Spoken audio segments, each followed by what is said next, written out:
हिस्सा बनी हुई पार्टियों ने लोकसभा में ये बिल को पेश नहीं। और 2023 में मोदी जी जानबूझकर 2023 में विधेयक लाए। उनको मालूम था कि 24 में चुनाव है, कितनी भी मनसा हो कांग्रेस पार्टी विरोध नहीं कर पाएगी। तो कांग्रेस पार्टी के समर्थन से सर्वानुमत से यही सदन जब नवाब बना, सबसे पहला नारी शक्ति वंदन अधिनियम पारित हो और राज्यसभा में भी होगा।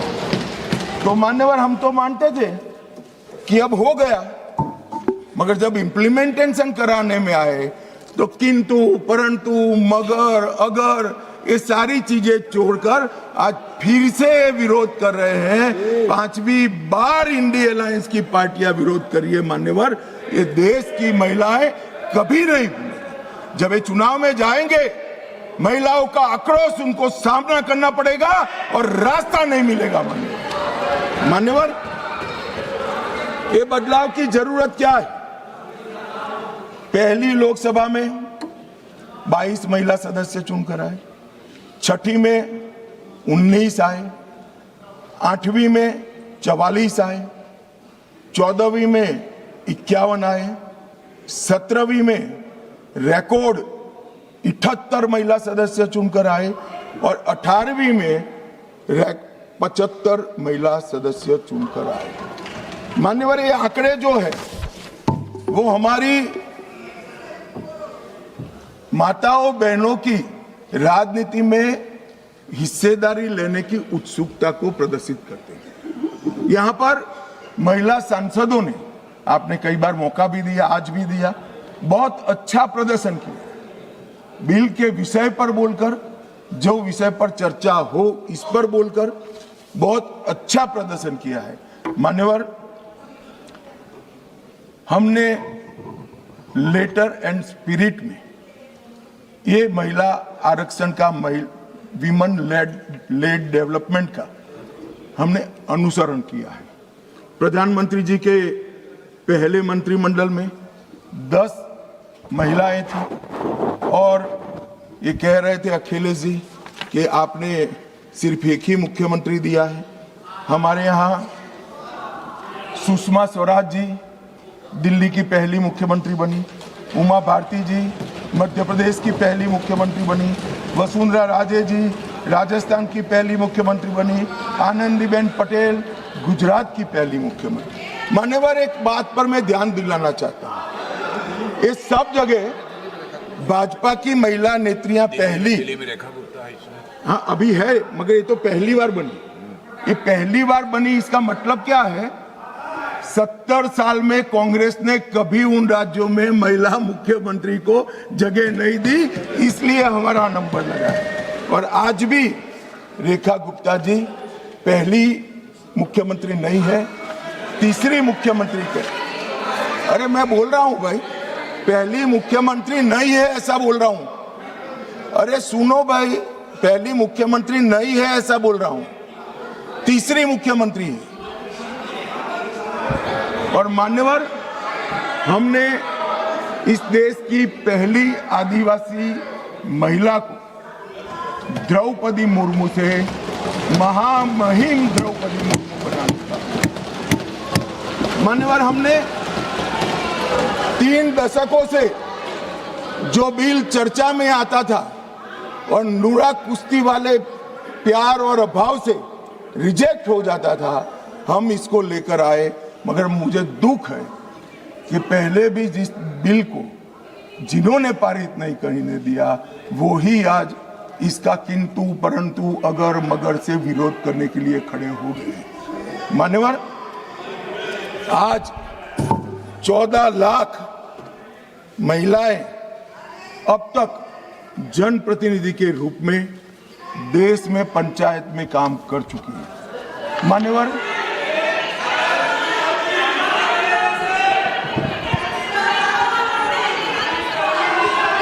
क्या बोल रहे हैं?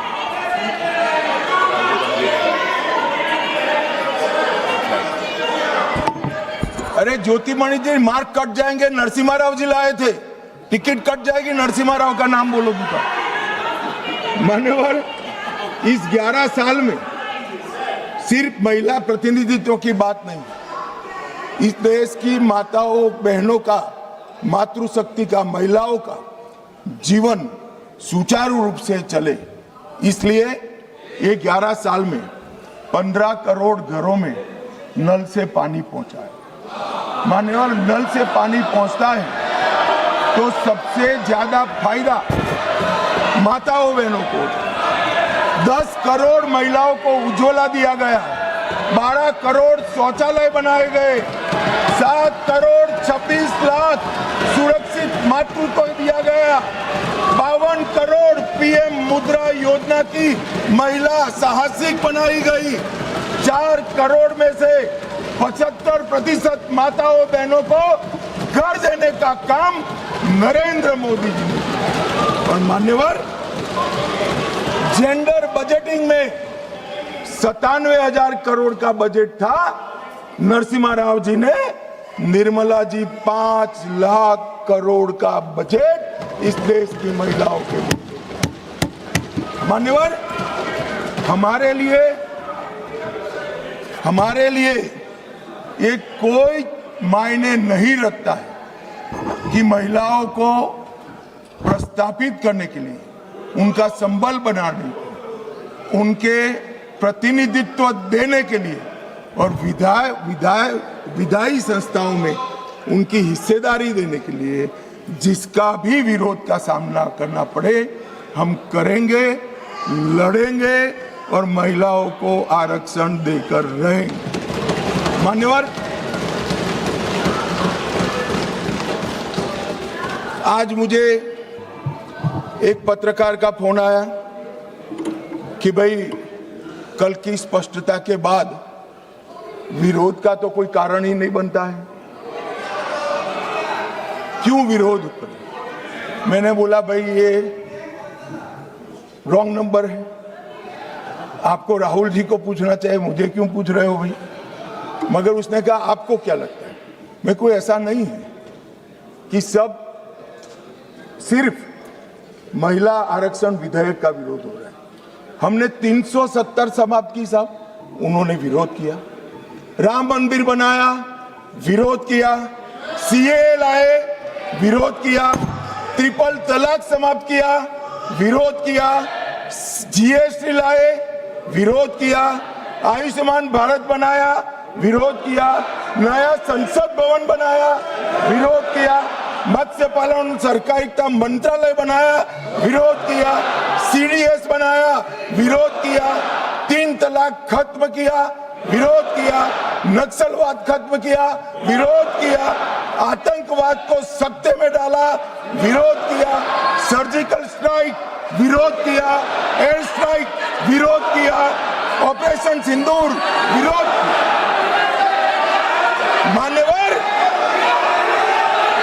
मान्यवर, इन्होंने अच्छे बुरे सोचे बगैर नरेंद्र मोदी जी जो कर रहे हैं इसका विरोध करने का ठान लिया। मुझे तो था आज देश की माताओं बहनों के लिए, मान्यवर, मुझे था देश की माताओं बहनों के लिए आरक्षण आ रहा है, ये विरोध आज नहीं होगा, मगर आज भी विरोध कर रहे हैं। मान्यवर, मैं बिल के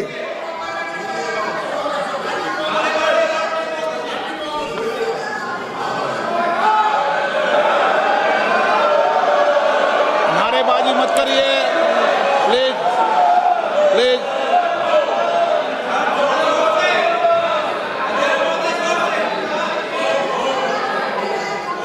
समझदारों को इशारे में कहा जाता है।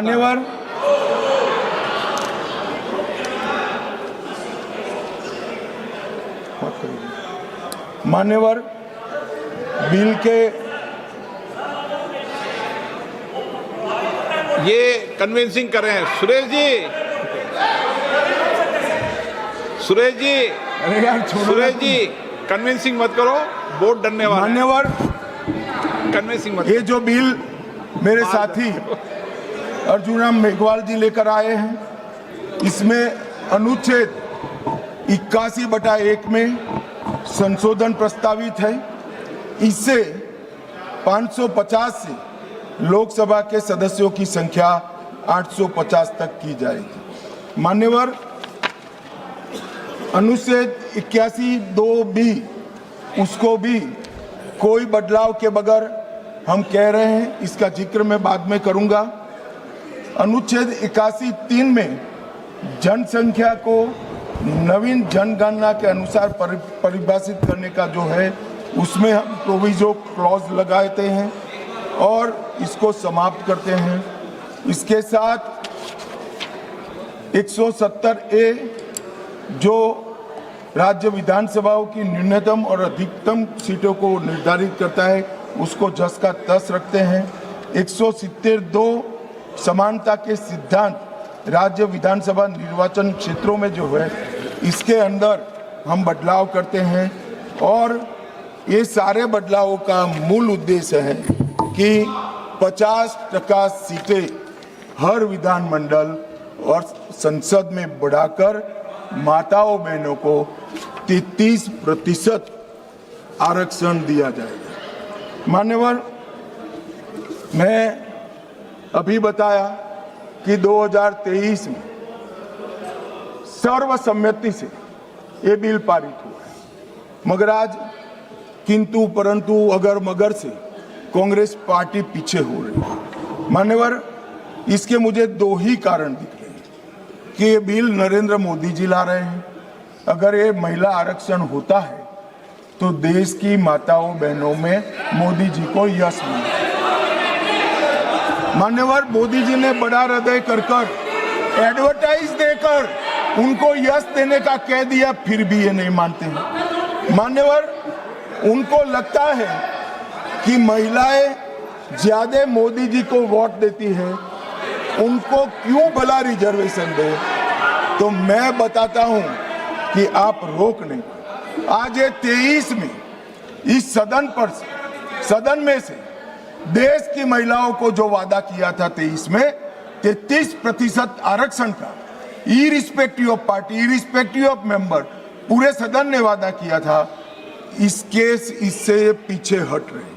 मान्यवर, ये पहली बार नहीं हो रहा, ये साहबानों में भी पीछे हट गए, ट्रिपल तलाक में भी पीछे हट गए, और अब तक जितनी बार महिला आरक्षण आया वो पीछे हटे। मान्यवर, मैं अभी भी, हमारे नेता ने तो कहा कि भाई अंतरात्मा की आवाज से वोट करिए। ये अंतरात्मा की आवाज का नारा नरेंद्र मोदी जी का नहीं है, इंदिरा गांधी जी का है। मगर मोदी जी को थोड़ा समझ फेर हो गया। उस वक्त विरोध पक्ष में अटल जी, अडवाणी जी थे। यहाँ आत्मा ही नदारद है, अंतरात्मा कहां से लाना। मान्यवर, ये रूथलेस पॉलिटिक्स करते। महिलाओं को आरक्षण मिलेगा, इसका यश किसको मिलेगा, इसके लिए आप महिलाओं का आरक्षण हटका रहे हो। चुनाव में जहां जहां जाओगे, इस देश की महिलाओं का आक्रोश आपको सहन करना पड़ेगा, फेस करना पड़ेगा और रास्ता भी नहीं। मान्यवर, मैं, आप इस सदन के कस्टोडियन हो, अभिभावक हो।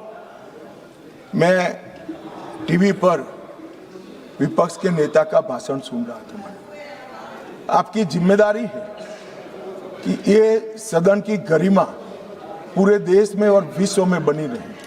मान्यवर, ये जो भाषा है सदन की मर्यादा तोड़ने वाली, आप क्या भाषा उपयोग, कायर है, आप सरेंडर कर रहे हो, आप मुझसे डरते हो, अपशब्दों का प्रयोग होता है, असंसदीय शब्दों की भरमार लग जाती है। सदन में कोई आंख मारता है, कोई मुस्कुराकर बैठता है। मान्यवर, सदन के रास्ते पर चाय पकोड़े खाते हैं। सदन के रास्ते पर एक किस प्रकार का विपक्ष के नेता का बिहेवियर, किस प्रकार की भाषा है, क्या वो समझते हैं कि ये भाषा को देश नहीं सुन रहा है, ये भाषा को देश सुन रहा है।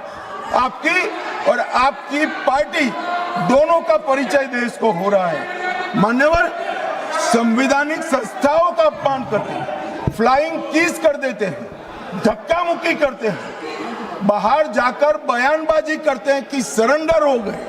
स्पीकर को बार बार रोकना पड़ता है और सत्र छोड़कर विदेश चले जाते हैं।